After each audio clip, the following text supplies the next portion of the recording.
Coming up on DITV, we give you a play-by-play of Iowa City's most fashionable nights. And later, the miracle season returns to Iowa City to raise safety awareness. We have highlights from the UWW Wrestling World Cup. And we have results from Iowa baseball's series against Ohio State. Iowa City still has snow. I give you its hectic schedule later in weather. All that and more coming up on this Monday morning edition of DITV. From Kenneck to the Old Capitol, DITV starts right now.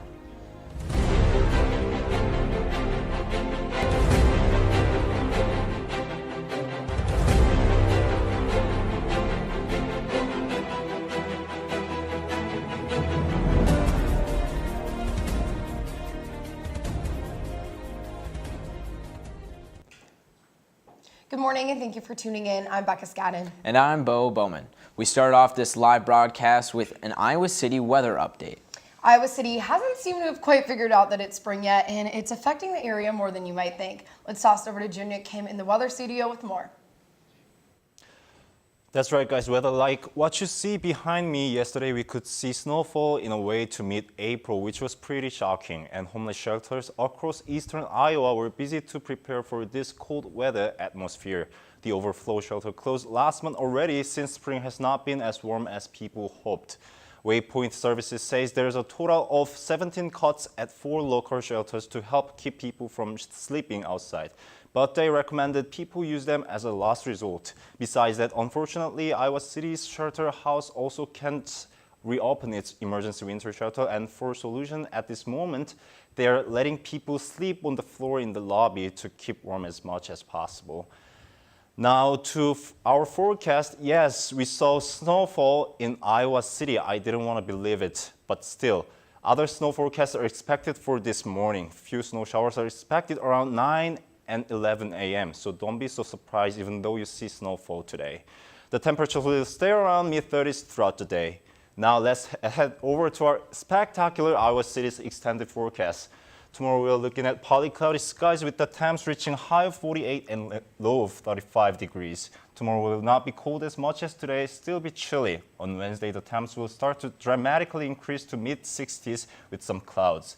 Rising of the temps will maximize with sunshine on Thursday. As you can see, it will reach high of low 70s and low of high 50s. We are seeing similar temperatures range on Friday, but be cautious that outside will be windy with scattered thunderstorms.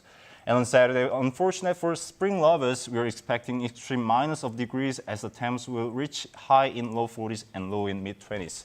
Even though we see 70 degrees occasionally, that does not mean it is spring. So I would recommend to keep your winter clothes to be always ready. That's your weather for this week. Bo and Becca, back to you. Thanks, Junyuk. A First Generation Summit was held on Saturday to support students who are first in their families to go to college. The summit was the first of its kind on campus and was held at the Iowa Memorial Union. University of Iowa President Bruce Harold and VP for Student Life Melissa Shivers kicked off the event with speeches. The summit also involved breakout sessions on how to find career and life success as a first-generation student. The keynote speaker was Yolanda Norman, the founder of First Gen College Consulting. In her speech, she said, quote, "We have challenges, absolutely, but man, oh man, do we have strengths. As pioneers, as trailblazers. We're amazing, and we've got to be able to tell that to the rest of the world," end quote. Later, a ceremony was held to honor those graduating this spring. For more on the summit, check out the front page of the Daily Iowan. More information is being released on the hawk alert the University of Iowa community received over the weekend.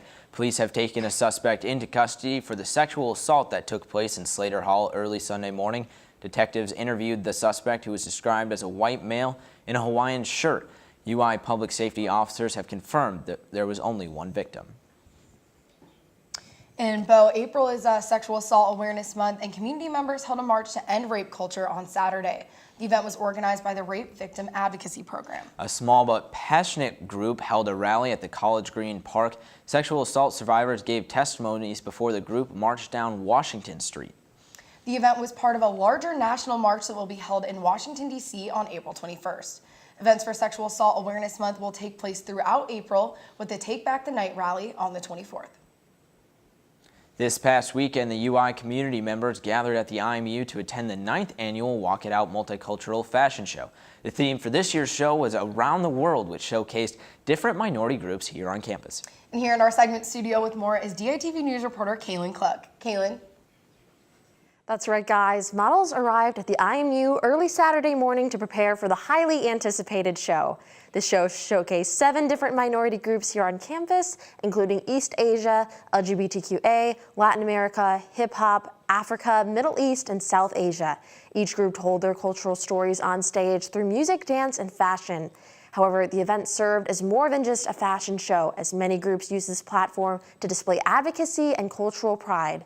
Clothing with slogans such as Black Lives Matter and We Are All Dreamers were supplied by national fashion designers within some groups, in addition to various cultural cuisine being served prior to the show.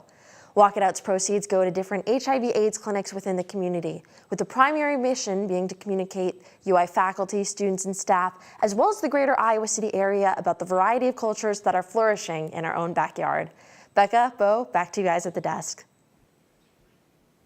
Iowa City's film scene hosted the Brain Injury Alliance of Iowa on Sunday to promote the use of helmets in honor of film scene screening The Miracle Season, the true story of a local high school volleyball captain, Caroline Found. DITV News reporter Samantha Ostwick went to the event to find out more. Film Scene, located in downtown Iowa City, hosted the Brain Injury Alliance in honor of their screening of The Miracle Season, the story of Caroline Found's tragic death that occurred when her moped crashed and she wasn't wearing a helmet. Film Scene co-sponsored the event to have free helmet fittings and give away free helmets to prevent future accidents that could be protected with a proper fitting helmet.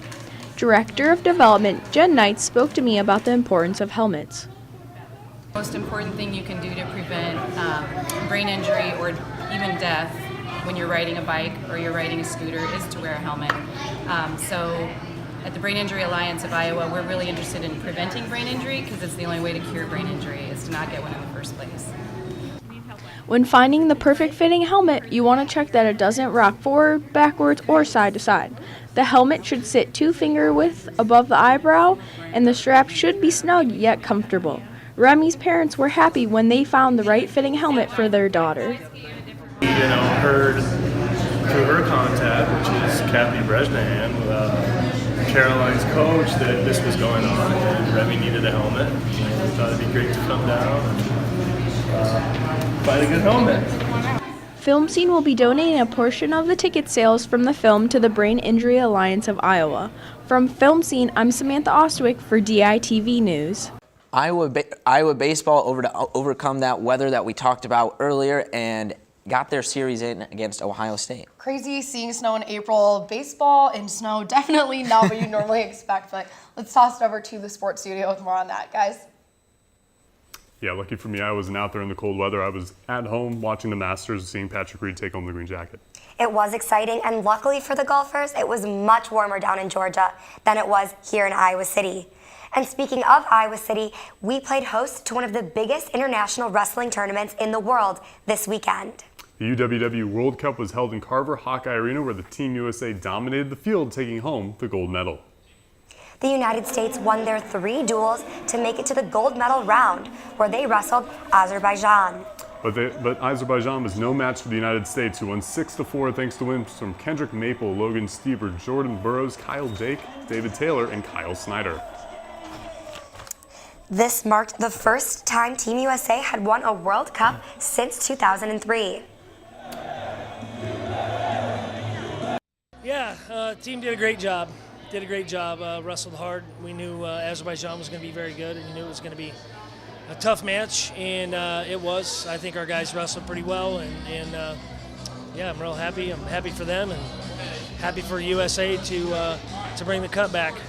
I was telling a lot of people this past week is like, when I wrestle here at the Olympic Trials, it's amazing. The stadium is packed. There's 12,000 people here, but the only people that are rooting for me have Burroughs as their last name, right? And so it's really unique in that way, and it's good to have everyone cheering for you. You know, I wish Iran and Russia could have been here.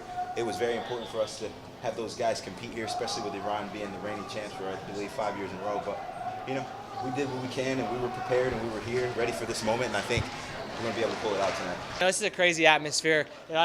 It's packed to the gills. Hopefully next time we have it here, it'll be even more people. So the crowd's amazing, and they're great for the sport. And for me as a competitor, you know, I love wrestling here.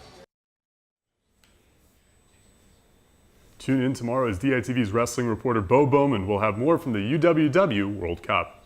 The Iowa baseball team fought the winter weather this weekend when they hosted Big Ten opponent Ohio State.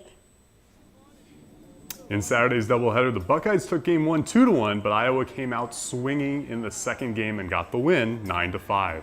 And on Sunday, in the series clinching game, Cole McDonald registered a career-high 8 strikeouts against the Buckeyes and gave up only 1 single run. In the bottom of the second, Kyle Crow hit a sacrificial fly that sent home Austin Guzzo for the score to put Iowa up by 1 run. In the bottom of the 8th, with the score tied at 1, Grant Judkins hit an RBI single to send Kyle Crow home and give Iowa the 2-1 lead. Hawks took this game 2-1 and clinched their 6th straight Big Ten series. Honestly, just kind of feels like I'm almost used to it. We've been playing in some cold weather lately. So you just kind of figure out how you want to warm up, get a good sweat going, and then, I was nice and loose, and thankfully I pitched a good game and gave our team a chance to win, so can't really complain with that. It was a really big series, and today's game, every pitch mattered, every single one of them, and on a day when the offense, wasn't clicking really for either team, largely in part because of their pitching, for us to find a way to get a win for down the road, this was a big one, and it showed a lot of character and a lot of toughness. Poor conditions for both teams, but we found a way to get it done in the end. Iowa will be on the road this weekend as they'll face off against Nebraska. And hopefully they'll get some better baseball weather in Lincoln. On Sunday, the Iowa softball team capped a 3-game series against the Wisconsin Badgers in Iowa City with a 5-3 win, shutting out the Badgers in the process. In the bottom of the 3rd, Allie Wood hit the first of 2 home runs that tied it up at 2 runs each. And in the bottom of the 6th, Iowa's Angela Schmiederer hit her first home run of the season over the left field fence and sent the Hawkeyes home, giving Iowa a 5-3 victory. The Hawks took this series over the Badgers 3-0 and earned their first series sweep since 2013.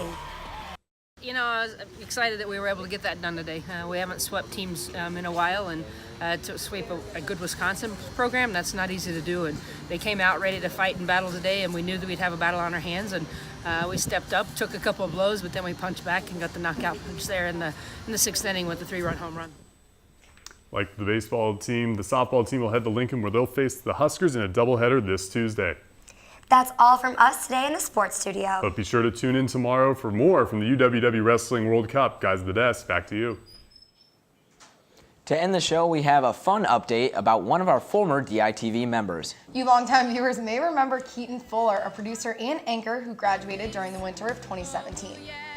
Recently, Keaton has submitted his 2018 film Depression, the musical, to the Cedar Rapids Film Festival and won the Gold Eddie Award for Best Pro Am Feature. One of the judges stated, quote, "There may be films with bigger budgets that can eliminate every little sound or lighting imperfection, but I have not seen a film in this festival that will stay with me more than this one. This is a film I want everyone to see. What you have created has meaning and will impact people in a positive way." You can check out the full trailer on YouTube at Depression the Musical's official channel. Well, Becca, I definitely have to go see Keaton's show. I think it'd be really good. Yeah, absolutely. Crazy, haven't seen Keaton in a couple years and it looks like he's doing great things. Well, that's all we have for you on this Monday morning edition of Daily Iowan TV. Be sure to head over to dailyiowan.com for all your latest news between Monday and Friday. And if that isn't enough for the Daily Iowan for you, be sure to check out our print edition of the news on Stands Now. Also, make sure to subscribe to the Daily Iowan's Discover Snapchat page. Every Friday, the Daily Iowan releases a new set of segments for the Iowa City area. Don't forget to check it out. For all of us here at DITV, I'm Becca Scannon. And I'm Bo Bowman. Have a good day, Iowa City, and we'll see you back here tomorrow. Same time, same place.